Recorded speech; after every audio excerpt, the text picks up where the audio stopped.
Hello friends, welcome to our channel. இன்றைக்கி நம்ம ரொம்ப யூஸ்ஃபுல்லான ஒரு விஷயம் தாங்க பார்க்க போகிறோம். நிறைய பேர் கால் வலி, குதிகால் வலி, மூட்டி வலி, வெரிகோஸ் வெயினால ரொம்பவே கஷ்டப்படுவாங்க. கால் வலி, முட்டி வலி வர்றதுக்கு நிறையவே காரணங்கள் இருக்கும். நம்ம ரொம்ப நேரம் நின்றுக்கிட்டே வேலை செய்கிறதால கூட நமக்கு கால் வலி வர்றதுக்கு வாய்ப்பு இருக்குது. மூட்டு வலியால் கஷ்டப்படுறவங்களுக்கு மூட்டில் கை வச்ச உடனேயே டக்கு டக்குன்னு சத்தம் வர மாதிரியே இருக்கும். நம்ம ஆஸ்பத்திரியில் போய் மருந்து மாத்திரைகள் வாங்கி சாப்பிட்டாலும் கூட நமக்கு கொஞ்ச நேரத்துக்கு ரிலீஃப் ஆன மாதிரியே இருக்கும். ஆனால் கொஞ்ச நேரம் கழித்து நம்ம பார்த்தோன்னா நமக்கு வலி இன்னும் அதிகமான மாதிரியே இருக்கும். இதுக்கு முக்கியமான காரணம் என்னென்னா, நம்ம அதிகமாக எடுத்துக்கிட்டது வலி நிவாரணி மாத்திரைகளாக தான் இருக்கும். ஆனால் ரொம்ப ஈஸியாக நிரந்தரமாகவே நம்முடைய மூட்டி வலி, குதிகால் வலி இந்த பிரச்சனைகளை தீர்க்கிறதுக்கு ஒரு சூப்பரான டிப்ஸ் பார்க்கலாம். ஒரு பாத்திரம் ஒன்று எடுத்துக்கலாங்க. இந்த பாத்திரத்தில் அரை ஸ்பூன்லேருந்து 1 ஸ்பூன் வரைக்கும் வெந்தயம் சேர்த்துக்கலாம். இப்போ ஒரு பாத்திரத்தில் கொஞ்சமாக கருஞ்சீரகம் எடுத்து வச்சுருக்கிறோம். கருஞ்சீரகம் நம்ம உடம்புக்கு நல்ல ஒரு ஆற்றலை கொடுக்கக்கூடியது. ஆனால் இந்த கருஞ்சீரகத்தில் நிறைய சக்தி வாய்ந்த அமினோ அமிலங்கள் இருக்குது. இது என்ன பண்ணும் அப்படின்னா, நம்ம உடம்புல இருக்கக்கூடிய நோய்களை குணப்படுத்துறதுக்கு ரொம்ப யூஸ்ஃபுல்லாக இருக்கும். இந்த கருஞ்சீரகத்தை நம்ம அதிகமாகவும் சேர்த்துக்கக்கூடாது. இப்போது 2 பிஞ்சுக்கு, அதாவது 2 நுள்ளுக்கு மட்டும் எடுத்து சேர்த்துக்கணுங்க. இப்போ நம்ம மூணாவதாக சேர்த்துக்கக்கூடிய பொருள் என்னென்னா கறிவேப்பிலை தான். நம்ம சேர்த்துருக்கக்கூடிய வெந்தயம் பார்த்தீங்கன்னா நம்முடைய உடம்பை குளிர்ச்சி அடைய செய்யும். அதே மாதிரி வெந்தயத்தில் அதிகப்படியான கால்சிய சத்தும் புரதச்சத்தும் இருக்கு. முன்னாடி காலத்துலேருந்தே நம்ம என்ன உணவு சமையல் பண்ணாலும் சரி, அந்த உணவுப் பொருட்களில் எல்லாம் சேர்த்துக்கக்கூடிய ஒரு முக்கியமான இலை தான் இந்த கறிவேப்பிலை. இதுக்கு முக்கியமான காரணம் என்னென்னா, இந்த கறிவேப்பிலையில் விட்டமின் ஏ, பி, சி, இ இப்படி நிறைய விட்டமின்ஸ் இருக்குது. இந்த கறிவேப்பிலையில் ஒரு கைப்பிடி அளவுக்கு போட்டால் போதும். இப்போ நம்ம 1.5 டம்ளர் அளவுக்கு தண்ணி ஊற்றிருக்கிறோம். ஒரு 5 நிமிஷமாவது நாம் இதை நல்லா கொதிக்க வைக்கணுங்க. நாம் இதை பண்ண வேண்டியது நைட் டைமில், அதாவது நைட்டு தூங்க போகிறதுக்கு முன்னாடி நம்ம சேர்த்துருக்கக்கூடிய இந்த 3 பொருட்களையும் ஒரு 5 நிமிஷம் நல்லா கொதிக்க வச்சுட்டு ஒரு பாத்திரம் எடுத்து இந்த மாதிரி க்ளோஸ் பண்ணி வச்சுணுங்க. இப்போ நம்ம மறுநாள் காலையில் பார்க்கலாம். மறுநாள் காலையில் நம்ம டீ எதுவும் குடிக்கக்கூடாது. அதுக்கு முன்னாடி வெறும் வயிற்றுலேயே நம்ம வச்சுருக்கக்கூடிய இந்த தண்ணியை நல்லா வடிகட்டி ஒரு டம்ளரில் எடுத்துக்கணுங்க. இப்போ நம்ம வடிகட்டி எடுத்துருக்கக்கூடிய இந்த தண்ணியில் எல்லா விட்டமின்ஸுமே இறங்கியிருக்கும். காலையில் எழுந்த உடனேயே வெறும் வயிற்றுலேயே இந்த தண்ணியை நம்ம குடிச்சிட்டு வந்தாவே நம்முடைய உடம்பில் இருக்கக்கூடிய மொத்த நோய்களும் போயிடும். அதே மாதிரி நம்முடைய கால் வலி, முதுகு வலி, கழுத்து வலி இந்த மாதிரி வலி பிரச்சனைகளுக்கும் ஒரு சூப்பரான மருந்தாக இருக்குங்க. இப்போ நம்ம கொஞ்சமாக இஞ்சி எடுத்து வச்சுருக்கிறோம். இஞ்சியில் பார்த்திங்கன்னா நிறைய ஆன்டி ஆக்சிடென்ட்ஸ் இருக்குது. அதனாலேயே இஞ்சியை நம்ம யூஸ் பண்ணுறோம். இந்த இஞ்சியில் நமக்கு நிறைய தேவைப்படாது. ஒரு சின்ன பீஸ் இஞ்சி மட்டும் கட் பண்ணி எடுத்துக்கணும். அந்த சின்ன பீஸ் இஞ்சியில் இருக்கக்கூடிய தோலை மட்டும் நீக்கிட்டு எடுத்துக்கலாங்க. இஞ்சி ஒரு வலி நிவாரணி மருந்து அப்படின்னு கூட சொல்லலாம். இதனாலேயே நிறைய மருந்து பொருட்களில் இஞ்சியோட சாரை யூஸ் பண்ணுவாங்க. இப்போ இந்த சின்ன பீஸ் இஞ்சியை மட்டும் கட் பண்ணி எடுத்துருக்குறோம். அடுத்தா நம்ம சேர்த்துக்கக்கூடியது பார்த்திங்கன்னா கருஞ்சீரகம். கருஞ்சீரகம் எல்லா நாட்டு மருந்து கடைகளையும் கிடைக்கும். சாதாரணமாக மளிகை கடையில் கூட கிடைக்கும் கருஞ்சீரகம். கருஞ்சீரகத்தில் அரை ஸ்பூன்லேருந்து 1 ஸ்பூன் வரைக்கும் சேர்த்துக்கலாங்க. இப்போ நம்ம சேர்த்துக்கக்கூடிய பொருள் பார்த்திங்கன்னா கிராம்பு தான். 2 கிராம்பு சேர்த்துக்கலாம். இப்போது 3 பொருட்களையும் நம்ம ஒரு இடிகளில் சேர்த்துக்கலாம். இடிகளோ அல்லது அம்மி கூட யூஸ் பண்ணிக்கலாங்க. நிறைய பேருக்கு வெரிகோஸ் வெயினால் ரொம்பவே கஷ்டப்படுவாங்க. நைட்டு ஃபுல்லாக தூங்க முடியாமல் ரொம்பவே வலியால் கூட அவதிப்படுவாங்க. அப்படி இருக்கிறவங்க கூட தொடர்ந்து ஒரு 2-3 நாள் யூஸ் பண்ணிட்டு வரும்போது நல்ல ஒரு சேஞ்சஸ் வர்றதை நாமளே பார்க்க முடியும்.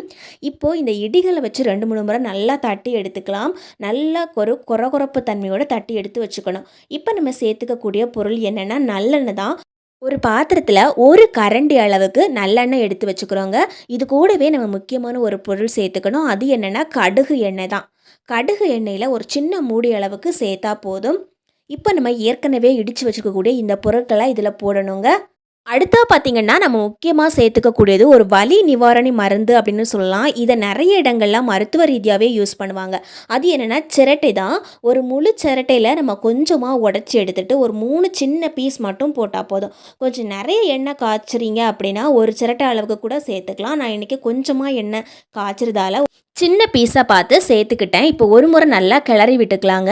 இதை நாம் ஒரு 5 நிமிஷம் நல்ல மீடியம் ஃப்ளேமில் வச்சு நல்லா கொதிக்க வைக்கணும். கொதிக்க வச்சுட்டு ஒரு சிம்மில் வச்சு, அதாவது குறைவான தீயில் வச்சு ஒரு 10 நிமிஷமாவது வச்சுக்கணும். இப்போது நம்ம தீயை ஆஃப் பண்ணிக்கலாம். தீயை ஆஃப் பண்ணதுக்கு அப்புறமா கடைசியாக நம்ம சேர்க்கக்கூடிய பொருள் என்னென்னா மஞ்சள் தூள் தான். ஒரு 1/4 ஸ்பூன் அளவுக்கு மஞ்சள் தூள் சேர்த்தாச்சு. ஒரு முறை நல்லா கிளறி விட்டுட்டு இதை இப்படியே நம்ம மூடி விட்டுடணும். இதை உடனடியாக நம்ம யூஸ் பண்ணிடக்கூடாது. நைட்டு இந்த எண்ணெயை காய்ச்சிட்டு அப்படியே விட்டு வச்சிடணும். அல்லது காலையில் இந்த எண்ணெயை காய்ச்சிட்டு அப்படியே விட்டு வச்சிடலாம். கொஞ்சம் டைம் ஆனதுக்கு அப்புறமா தான் நம்ம இந்த எண்ணெயை எடுத்து யூஸ் பண்ணணும். அதாவது நைட்டு நம்ம இந்த எண்ணெயை காய்ச்சி வச்சுட்டோம் அப்படின்னா, காலையில் எடுத்து இந்த எண்ணெயை எடுத்து நம்ம யூஸ் பண்ண ஆரம்பிக்கலாம். அதுக்கப்புறம் நம்ம சூடு பண்ணணும் அப்படிங்கிற அவசியம் கிடையாது. ஒரேடியாக எண்ணெயை காய்ச்சிட்டு இந்த மாதிரி ஒரு பாட்டிலில் எடுத்து ஸ்டோர் பண்ணி வச்சுக்கலாங்க. இது நம்ம எப்படி யூஸ் பண்ணுறோம் அப்படிங்கிறது ரொம்ப ரொம்ப முக்கியமான விஷயம். இதை எப்படி யூஸ் பண்ணுறது அப்படின்னு பார்க்கலாங்க. நிறைய பேருக்கு கை வலி, கால் வலி, கழுத்து வலி, வெரிகோஸ் வலியால் ரொம்பவே கஷ்டப்படுவாங்க. பொதுவாகவே இந்த வலிகள் எல்லாம் பார்த்தீங்கன்னா நைட்டு நம்ம தூங்குற டைமில் தான் நமக்கு அதிகமாக தொல்லை தரும். நமக்கு தூங்க விடாமல் இந்த வலி பிரச்சனைகள் ரொம்பவே அதிகமாக இருக்கும். நைட்டு நம்ம தூங்க போகிறதுக்கு முன்னாடி கை, கால் அல்லது கழுத்து இந்த பகுதியை நல்லா சுத்தம் பண்ணிவிட்டு அந்த இடத்துல நாம் இப்போ காய்ச்சி வச்சுருக்கக்கூடிய இந்த எண்ணெயில் ஒரு 5-6 சொட்டு கையில் எடுத்துட்டு எந்த இடத்துல நமக்கு வலி அதிகமாக இருக்கோ அந்த இடத்துல கை வச்சே நல்ல ஒரு மசாஜிங் பண்ணி கொடுக்கலாங்க. நம்ம மசாஜிங் பண்ணும்போது கையில் இருக்கக்கூடிய சூடு படுற மாதிரி நல்ல ஒரு 5 நிமிஷமாவது பொறுமையாக மசாஜிங் பண்ணணும். அதே மாதிரி நிறைய பேருக்கு கழுத்து வலி, ஷோல்டர் பெயின், அதாவது தோள்பட்டை வலியால் ரொம்ப கஷ்டப்படுவாங்க. அந்த மாதிரி இருக்கிறவங்க கூட நைட்டு தூங்க போகிறதுக்கு முன்னாடி அந்த இடத்துல நல்ல ஒரு மசாஜிங் கொடுக்கலாங்க. குதிகால் வலி பிரச்சனை இருக்கிறவங்க, பாத எரிச்சல் இருக்கிறவங்க கூட இதை யூஸ் பண்ணலாம். பாத எரிச்சல் அதிகமாக இருந்தால் இந்த எண்ணெயில் ஒரு 5 சொட்டுக்கு அந்த பாதத்தில் குழியாக இருக்கக்கூடிய பகுதியில் வச்சுட்டு நல்லா இந்த மாதிரி தேய்ச்சி கொடுக்கணும். நம்முடைய நரம்புகள் எல்லாமே மொத்தமாக சேரக்கூடிய பகுதி பார்த்திங்கன்னா இந்த கால் தான். இதில் நிறைய நரம்புகள் ஒன்றா சேர்ந்துருக்கிறதால இந்த இடத்துல நம்ம நல்ல ஒரு மசாஜிங் கொடுக்கும்போது நல்ல ஒரு இரத்த ஓட்டம் ஏற்படும். இதனால் நமக்கு கால் வலி, குதிகால் வலி பிரச்சனைகள்லாம் போகிறத நாமளே உணர முடியுங்க.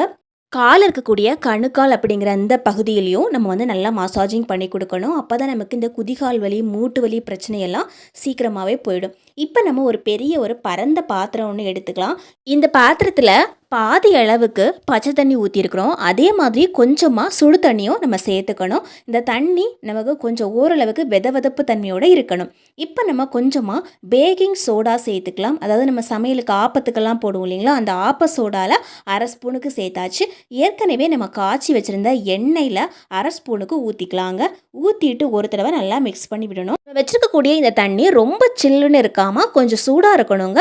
நம்ம காலை உள்ளே வைக்கும்போது நம்ம காலை சூடு படணும், அந்த அளவுக்கு இருக்கணும். இது நம்ம சும்மா டிவி பார்த்துட்டு இருக்கும்போது செய்யலாம், அல்லது நைட்டு தூங்க போகிறதுக்கு முன்னாடி செய்யலாம், அல்லது காலையில் எழுந்த உடனேயே தரையில் காலை வைக்கிறதுக்கு முன்னாடியே இந்த மாதிரி காலுக்கு நல்ல எக்ஸசைஸ் கொடுத்தோன்னா அன்னைக்கு ஃபுல்லாகவே கால் வலியே இல்லாமல் இருக்கும். தண்ணியில் இந்த மாதிரி காலை வச்சுட்டு காலை இந்த மாதிரி நல்லா நெளிச்சு நல்ல ஒரு எக்ஸசைஸ் கொடுக்கணும். காலில் இருக்கக்கூடிய விரல்களை எல்லாம் நல்ல ஒரு மூமெண்ட் கொடுக்கணும். நம்முடைய பாதத்தில் இருக்கக்கூடிய நரம்புகள் எல்லாம் நல்ல ஒரு புத்துணர்ச்சியோடு செயல்படும் போது நமக்கு கால் வலி, முட்டு வலி, முதுகு வலி இந்த மாதிரி பிரச்சனைகள் எல்லாம் போகிறத நாமளே உணர முடியுங்க. காலை சும்மா வச்சுக்காம தண்ணியில் வச்சுக்கிட்டே நல்ல ஒரு மூமெண்ட் கொடுத்துக்கிட்டே இருக்கணும். தேங்க்யூ ஃபார் வாட்சிங் ஃப்ரெண்ட்ஸ்.